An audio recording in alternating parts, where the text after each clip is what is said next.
Hello hi welcome back to Swathi home maker YouTube channel. Please subscribe ಮಾಡಿ, ಪಕ್ಕದಲ್ಲೇ ಇರುವಂಥ bell icon click ಮಾಡಿ, first notification ನಿಮಗೆ ಬರುತ್ತೆ. ಇದು ಈವ್ನಿಂಗ್ ವ್ಲಾಗ್. ಪಾಪು ಪಾಪ ಟಿ ವಿ ನೋಡ್ತೀನಿ, ರಿಮೋಟ್ ಕೊಡಿ ಕೊಡಿ.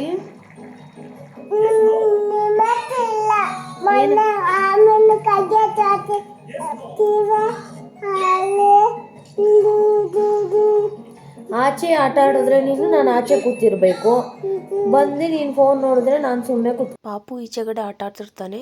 ಹಾಗೆಯೇ ನಾನು ಜೊತೇಲಿ ಕೂತ್ಕೊಂಡು ಒಂದು ಸೆವೆನು ಆಗಿರಲ್ಲ, 6 o'clockವರೆಗೂ ಆಟ ಆಡಿಸ್ಕೊಂಡು ಕರ್ಕೊಂಡು ಬರ್ತೀನಿ. ಅದಾದಮೇಲೆ ನೆಕ್ಸ್ಟು ಸಿಂಪಲಾಗಿ ಒಂದು ಚಿಕನ್ ಮಾಡೋಣ. ಯಾವಾಗಲೂ ಗ್ರೀನ್ ಕಲರೇ ಮಾಡೋದಾಗುತ್ತೆ ಅಂದ್ಬಿಟ್ಟು ಹೊಸ್ದಾಗಿ ಟ್ರೈ ಮಾಡೋಣ ಅಂದ್ಕೊಂಡು ಇದೊಂಥರ ಹೊಸ್ದಾಗಿ ಟ್ರೈ ಮಾಡಿದ್ದೀನಿ. ಟೊಮೆಟೊ ಕೆಲವ್ರು ಮಾಡ್ತಾರೆ, ನಾನೊಬ್ಬಳೇ ಮಾಡ್ತಿದ್ದೀನಿ ಅಂತಲೂ ಅಲ್ಲ, ಆ ಥರ ಕಮೆಂಟ್ ಹಾಕ್ಬೇಡಿ. ಈರುಳ್ಳಿ, ಟೊಮ್ಯಾಟೊ, ಶುಂಠಿ, ಬೆಳ್ಳುಳ್ಳಿ, ಆಮೇಲೆ ಚಕ್ಕೆ, ಲವಂಗ, ಸ್ವಲ್ಪ ಮೆಣಸು, ಹಸಿಮೆಣಸಿನ್ಕಾಯಿ, ಸಾಂಬಾರು ಸೊಪ್ಪು ಇಷ್ಟನ್ನು ಹಾಕ್ಕೊಂಡು ಫ್ರೈ ಮಾಡ್ಕೋಬೇಕು. ಅದಾದಮೇಲೆ ಖಾರದ ಪುಡಿ ಹಾಕ್ಕೋಬೇಕು.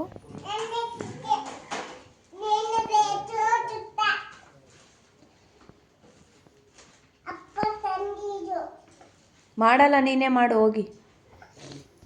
ನಿಮ್ಮ ಅಪ್ಪಂಗೆ ಹೇಳ್ದ ಅಮ್ಮ ಹೊಡಿತು ಅಂತ. ಕೊಡು ಬೇಗ. ಖಾರದ ಪುಡಿ ಹಾಕ್ಕೊಂಡು ಅದನ್ನು ರುಬ್ಕೋಬೇಕು. ಅದಾದಮೇಲೆ ಒಂದು ಬಾಣಲಿಗೆ ಸ್ವಲ್ಪ ಎಣ್ಣೆ ಹಾಕ್ಕೊಂಡು, ಜಾಸ್ತಿ ಎಣ್ಣೆ ಹಾಕಿದ್ರೆ ಚಿಕನಲ್ಲಿ ಎಣ್ಣೆ ಬಿಡುತ್ತೆ, ಅದಕ್ಕೆ ಸ್ವಲ್ಪ ಹಾಕ್ಕೋಬೇಕು. ಮೆಂತ್ಯ ಸೊಪ್ಪು ಹಾಕಿ ನೋಡಿ, ಟೇಸ್ಟ್ ಒಂಥರ ಚೇಂಜಸ್ ಇರುತ್ತೆ, ಚೆನ್ನಾಗಿ ಬರುತ್ತೆ. ನಾನು ಸುಮ್ಮನೆ ಇತ್ತಲ್ಲ ಅಂತ ಅಂದ್ಬಿಟ್ಟು ಟ್ರೈ ಮಾಡಿದೆ. ಮೆಂತ್ಯ ಸೊಪ್ಪು, ಅರ್ಧ ಈರುಳ್ಳಿ ಮತ್ತು ಸ್ವಲ್ಪ ಕಸ್ತೂರಿ ಮೇಥಿ ಹಾಕ್ಕೊಂಡು ಚೆನ್ನಾಗಿ ಫ್ರೈ ಮಾಡಿಕೊಂಡು, ಅದಾದಮೇಲೆ ಚಿಕನ್ ಹಾಕ್ಕೊಂಡೆ.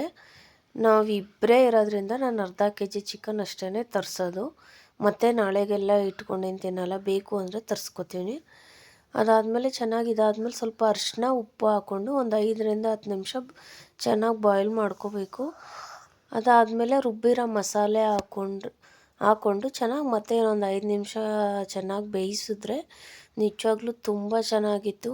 ಖಾರ, ಉಪ್ಪು ಎಲ್ಲ ಕರೆಕ್ಟಾಗಿತ್ತು. ನನ್ನ ಮಗನೂ ಕೂಡ ಇಷ್ಟಪಟ್ಟು ತಿಂದ. ಈಗ ಪಾಪು ಇರೋದ್ರಿಂದ ಹೆವಿ ಖಾರನೂ ಮಾಡಲ್ಲ. ಹಾಗೆ ನಾನು ಮತ್ತು ನನ್ನ ಹಸ್ಬೆಂಡ್, ಪಾಪು 3 ಜನನೂ ಧ್ರುವ ತಾರೆ ಫಿಲಮ್ ನೋಡಿಕೊಂಡು ಅಷ್ಟರಲ್ಲಿ ನಾನು ಮಾತಾಡಿಕೊಂಡೇ ತಿಂದ್ಕೊಂಡು ಪಾತ್ರೆ ವಾಶ್ ಮಾಡಿಕೊಂಡು ಮಲ್ಕೊಂಡೆ. Thank you for watching. Please subscribe ಮಾಡಿ.